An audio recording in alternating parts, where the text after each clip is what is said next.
शिव का त्रिशूल। शिव का त्रिशूल जीवन के 3 मूल पहलुओं को दर्शाता है।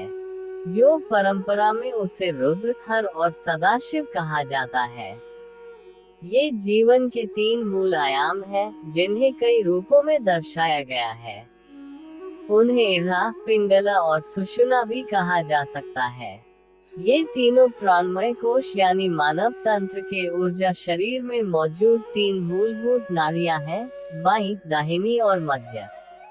नाड़ियां शरीर में उस मार्ग या माध्यम की तरह होती हैं जिनसे प्राण का संचार होता है। 3 मूलभूत नाड़ियों से 72,000 नाड़ियां निकलती हैं। इन नाड़ियों का कोई भौतिक रूप नहीं होता, यानी अगर आप शरीर को काटकर इन्हें देखने की कोशिश करें तो आप उन्हें नहीं खोज सकते। लेकिन जैसे जैसे आप अधिक सजग होते हैं, आप देख सकते हैं कि ऊर्जा की गति अनियमित नहीं है, वह तय रास्तों से गुजर रही है। प्राण या ऊर्जा 72,000 विभिन्न रास्तों से होकर गुजरती है।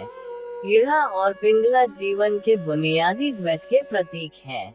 इस द्वैत को हम परंपरागत रूप से शिव और शक्ति का नाम देते हैं, या आप इसे बस पुरुषोचित और स्त्रियोचित कह सकते हैं, या यह आपके 2 पहलू तर्क, बुद्धि और सहज ज्ञान हो सकते हैं। शिव का त्रिशूल जीवन के 3 मूल पहलुओं को दर्शाता है। योग परंपरा में उसे रुद्र, हर और सदाशिव कहा जाता है। ये जीवन के 3 मूल आयाम हैं, जिन्हें कई रूपों में दर्शाया गया है। उन्हें इड़ा, पिंगला और सुषुम्ना भी कहा जा सकता है। जीवन की रचना भी इसी के आधार पर होती है। इन दोनों गुणों के बिना जीवन ऐसा नहीं होता जैसा अभी है। सृजन से पहले की अवस्था में सब कुछ मौलिक रूप में होता है। उस अवस्था में द्वैत नहीं होता, लेकिन जैसे ही सृजन होता है, उसमें द्वैतता आ जाती है।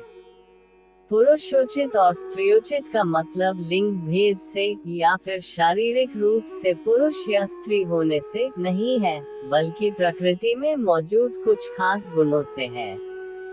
प्रकृति के कुछ गुणों को पुरुषोचित माना गया है और कुछ अन्य गुणों को स्त्रियोचित। आप भले ही पुरुष हो, लेकिन यदि आपकी इड़ा नाड़ी अधिक सक्रिय है तो आपके अंदर स्त्रियोचित गुण हावी हो सकते हैं। आप भले ही स्त्री हो, मगर यदि आपकी पिंगला अधिक सक्रिय है तो आप में पुरुषोचित गुण हावी हो सकते हैं। अगर आप इड़ा और पिंगला के बीच संतुलन बना पाते हैं तो दुनिया में आप प्रभावशाली हो सकते हैं। इससे आप जीवन के सभी पहलुओं को अच्छी तरह संभाल सकते हैं। अधिकतर लोग इड़ा और पिंगला में जीते और मरते हैं, मध्य स्थान सुषुम्ना निष्क्रिय बना रहता है। लेकिन सुषुम्ना मानव शरीर विज्ञान का सबसे अहम पहलू है। जब ऊर्जा सुषुम्ना नाड़ी में प्रवेश करती है, जीवन असल में तभी शुरू होता है।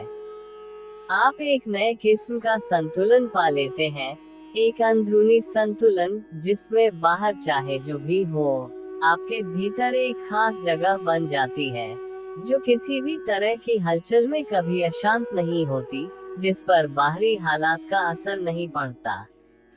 आप चेतनता की चोटी पर सिर्फ तभी पहुंच सकते हैं जब आप अपने अंदर यह स्थिर अवस्था बना लें।